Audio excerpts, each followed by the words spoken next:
My name is Aria, and the day I came home from the hospital after surviving a car crash, I found a turquoise dress on my bedroom floor, one that didn't belong to me. The scent of vanilla candles lingered, and the sound of laughter upstairs shattered everything I thought I knew about love, loyalty, and trust. That was the moment I realized my marriage wasn't broken by accident. It was rewritten by betrayal. What they didn't know was that I was about to audit every lie they'd ever told.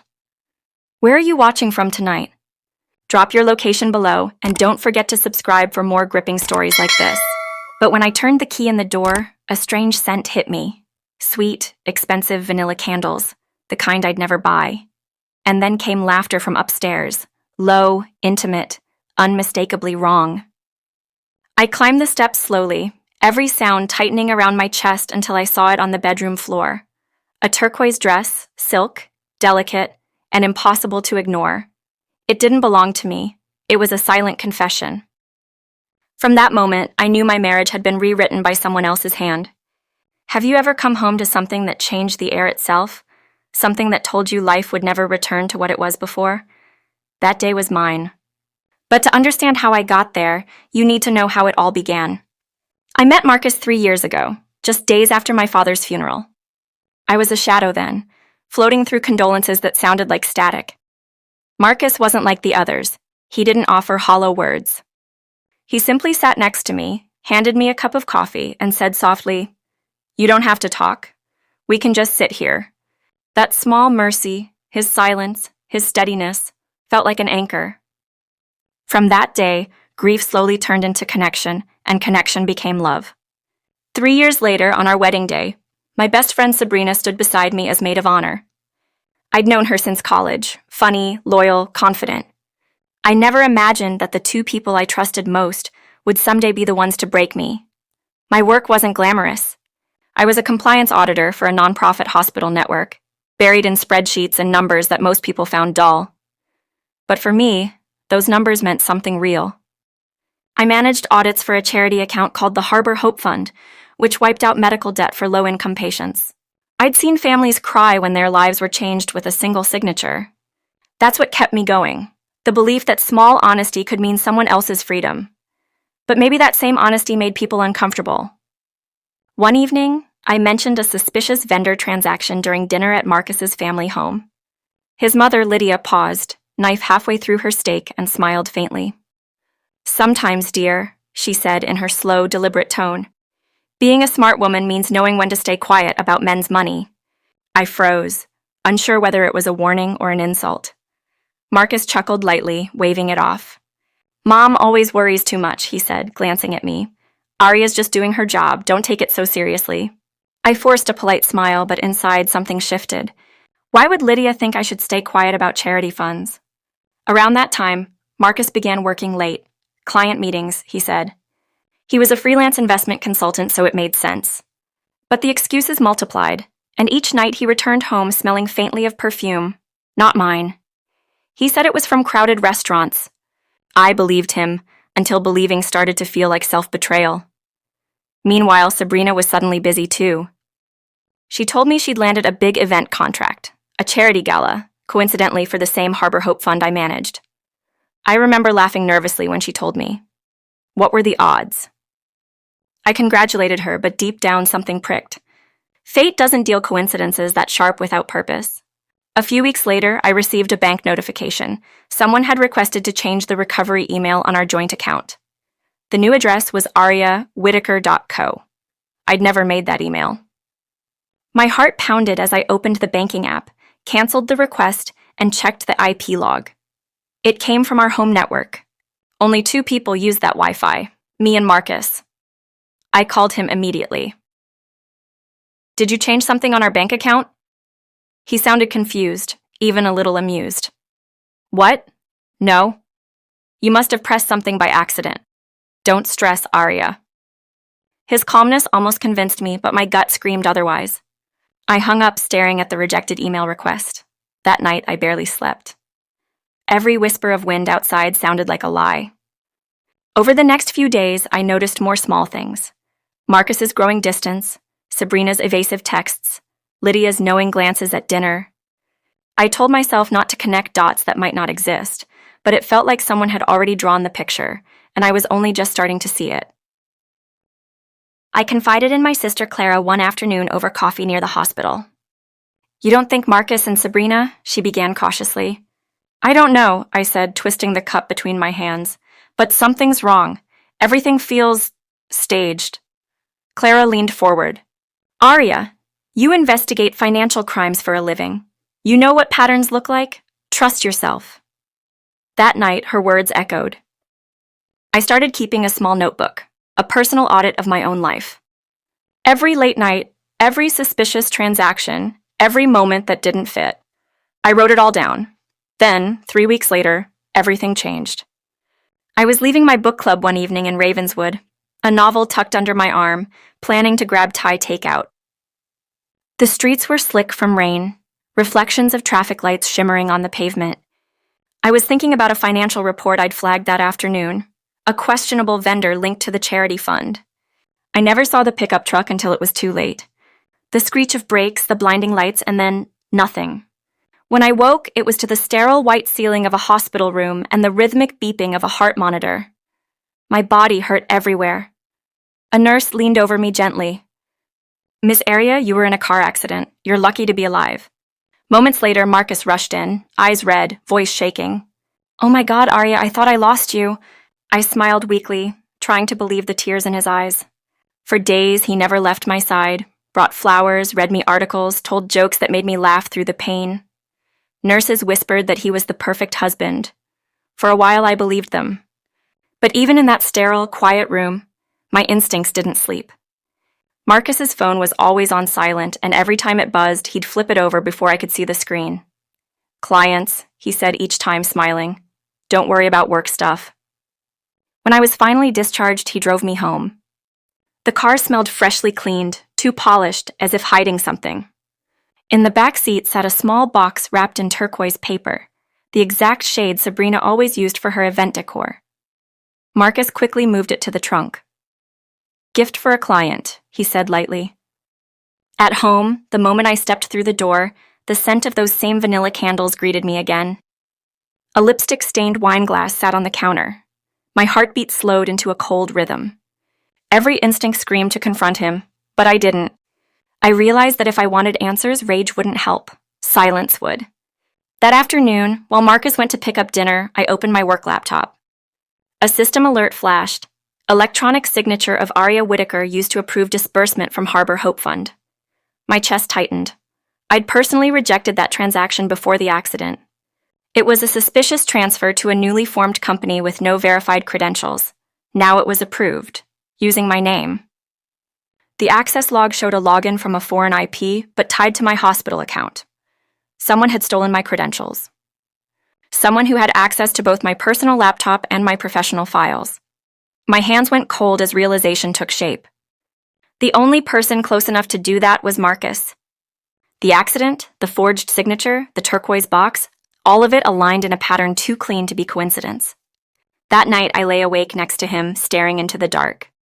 He slept peacefully beside me, one arm slung across my waist, the same arm that might have opened my files, might have tried to erase me without killing me.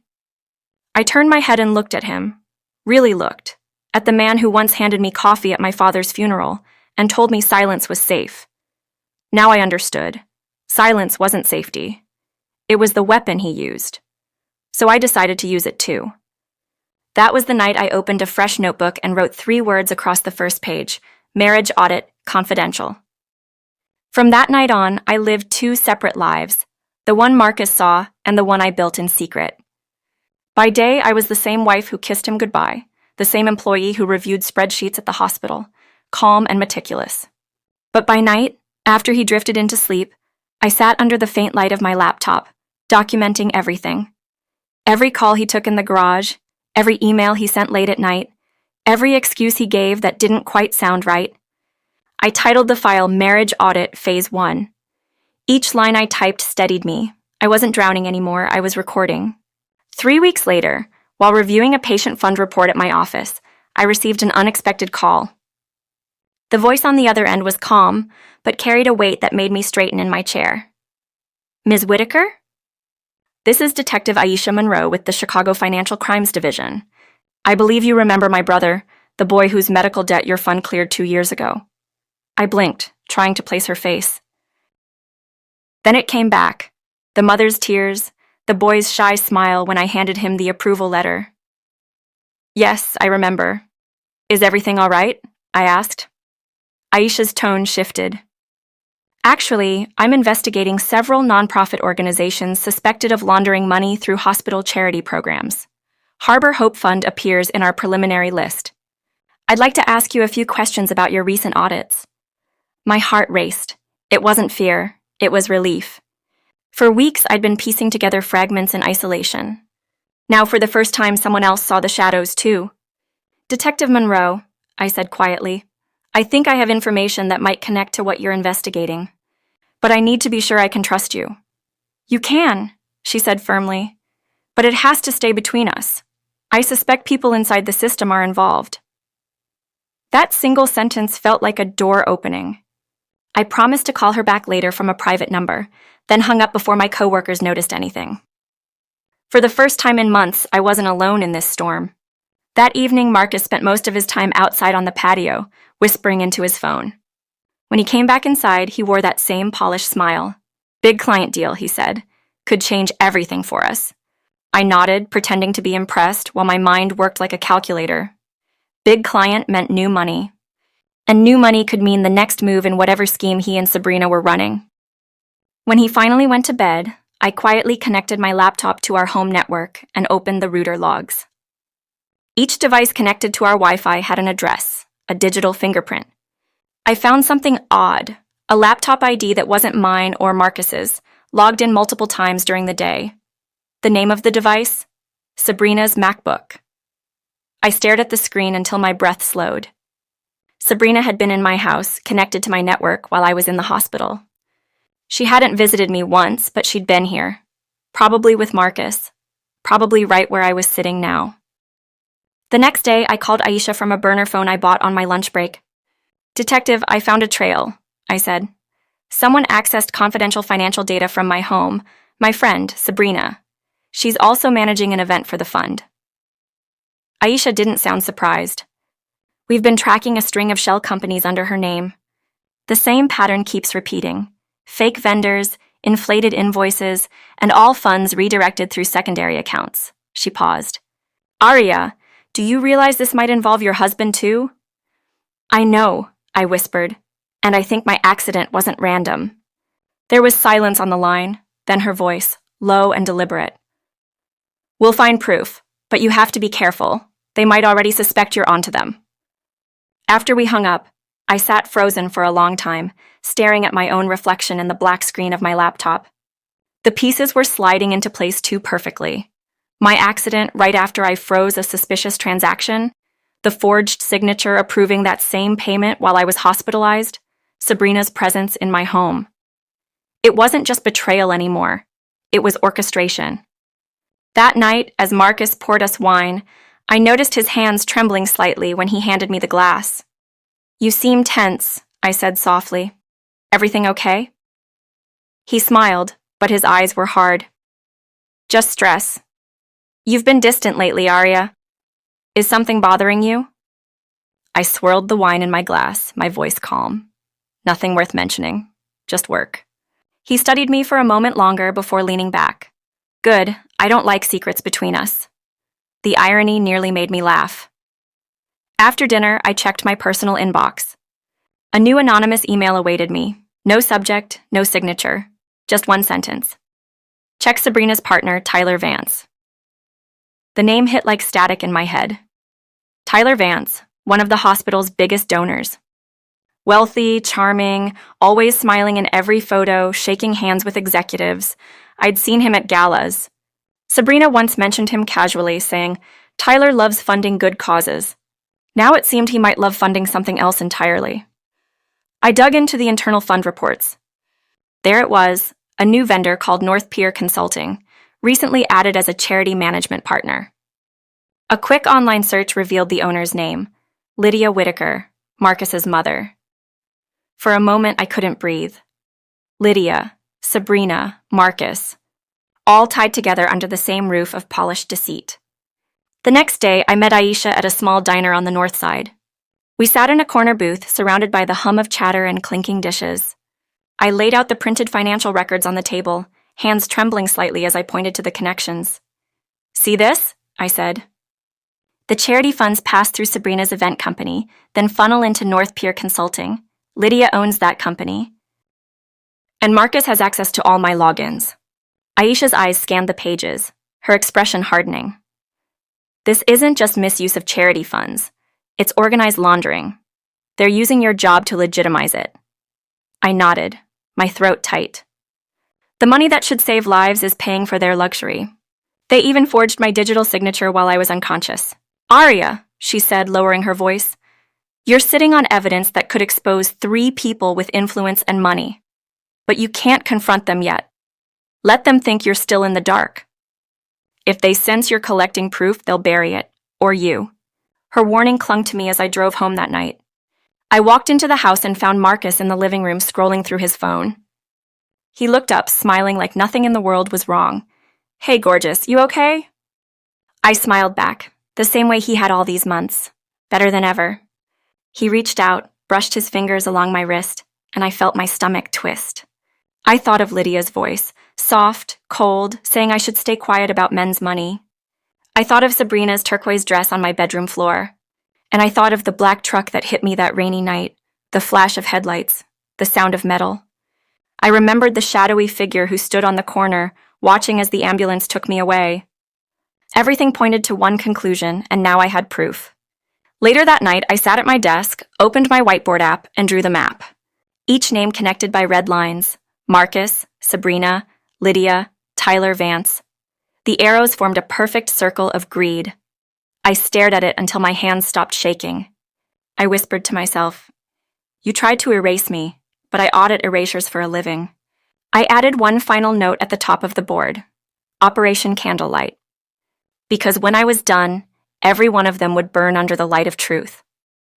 The days that followed became a performance, a quiet, perfect act where I played the devoted wife while building the very trap that would destroy everything Marcus, Sabrina, and Lydia had constructed. I laughed at his jokes, answered his questions with ease, and even thanked Lydia for her constant concern. But every gesture hid intent.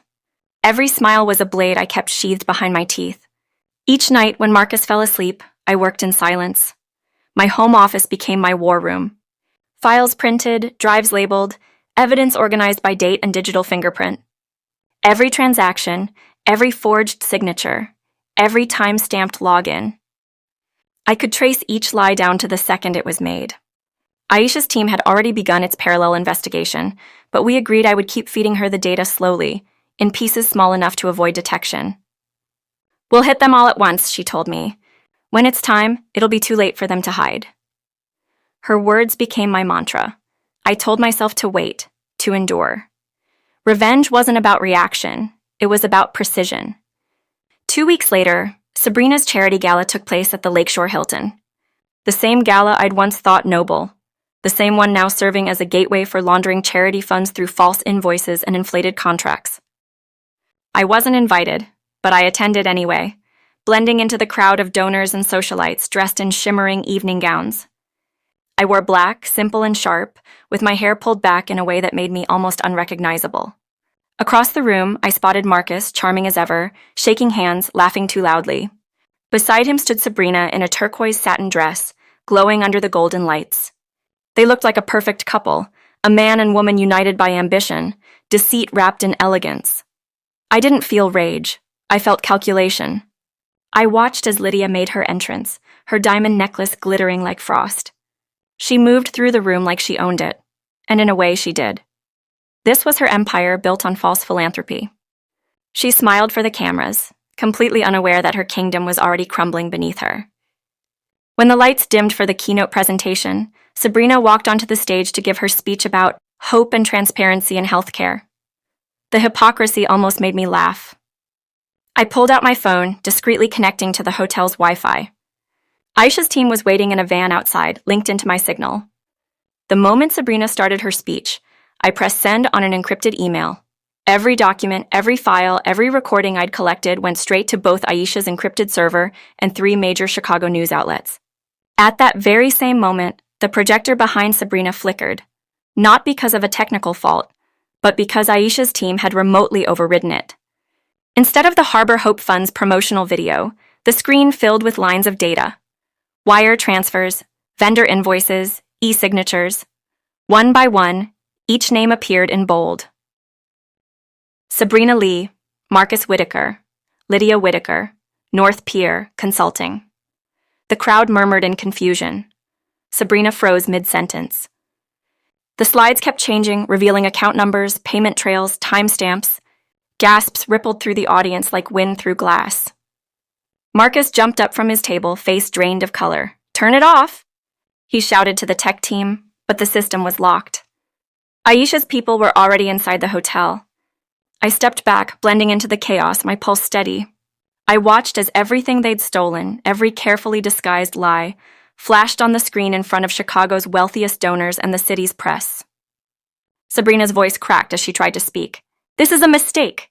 These are fake documents." But the screen shifted again, this time showing a clip from the smartwatch recording I'd saved. The sound filled the ballroom. It was Lydia's voice, calm and unmistakable, saying, "Just make sure she's out of work for a while." A collective gasp swept through the crowd. Lydia's hand flew to her chest as if she'd been struck. Marcus turned to her, shock painted across his face. But I knew he wasn't shocked by her words. He was shocked that they were now public. Security and investigators moved in within minutes. Aisha appeared at the back of the room, flashing her badge as her team entered. Cameras clicked, voices shouted, and the entire Whitaker facade collapsed under the fluorescent lights of justice. I walked quietly out of the ballroom, unnoticed in the chaos. Outside, snow had started to fall, soft flakes catching in the streetlights. The air smelled cleaner than it had in months. My phone buzzed, a message from Aisha. "It's done. They're in custody." I didn't respond immediately. I just stood there, letting the cold air sting my face, grounding me in the moment. For the first time, I felt the weight of everything lift. The deception, the fear, the silence, they were gone. All that was left was me. The next morning, headlines filled every major paper. Charity fund fraud exposed, prominent family under investigation. Philanthropy or theft? The truth behind the Harbor Hope Gala. Their faces were everywhere. Marcus's pale expression, Sabrina's tear-streaked panic, Lydia's empty defiance. I watched it unfold on the morning news while sipping my coffee. Each headline was a victory carved from pain. A few hours later, I received one more email from Aisha. "Evidence confirmed. You'll be listed as key whistleblower and primary witness. You saved that fund, Aria. Hundreds of patients will be debt-free because of your courage." I read the message twice before closing my laptop. My hands shook, not from fear, but from something close to gratitude. For the first time in a long time, I felt alive. Over the following months, my life found a quieter rhythm. I sold the house, moved into a smaller apartment near the river, and returned to work in a new department, where people smiled without masks. I joined a therapy group for survivors of emotional abuse, and every week I listened to stories that reminded me how many people carried invisible bruises. Healing didn't happen overnight. It was slow, sometimes brutal, but it was mine. One afternoon, while clearing out old files, I found the notebook where it all began, the one labeled Marriage Audit. I ran my fingers over the cover, then opened it to the first page where I had written in block letters, "Truth always leaves a trail." I smiled softly. It had. Months later, Aisha called with an update. "The trial's set for next spring," she said. "They'll all face multiple charges, fraud, conspiracy, and attempted harm. You'll get to tell your story in court." I looked out the window at the Chicago skyline, sunlight glinting off the lake. "They'll hear it," I said quietly. Every word. When the trial came, I sat on the witness stand, calm, composed, while Marcus avoided my eyes. Sabrina wept through most of it. Lydia glared like a woman betrayed by her own reflection. The judge's verdict was simple and powerful. Guilty. Afterward, as I stepped out of the courthouse, reporters swarmed, microphones thrust forward. "Ms. Whitaker," one shouted, "how does it feel to bring down your husband and best friend?" I paused, meeting their lenses with a steady gaze. It's not about bringing them down, I said. It's about bringing truth up. I turned, walking away as the cameras flashed behind me. That night, I stood on my balcony overlooking the city. The wind was sharp, the lights endless. I thought of the woman I had been, the one who trusted too easily, who stayed silent too long. She was gone now, but I didn't mourn her. She'd served her purpose, to lead me to the version of myself that could survive, that could rebuild. I whispered into the wind, "You can burn everything I built, but you can't erase the woman who rebuilt it from the ashes."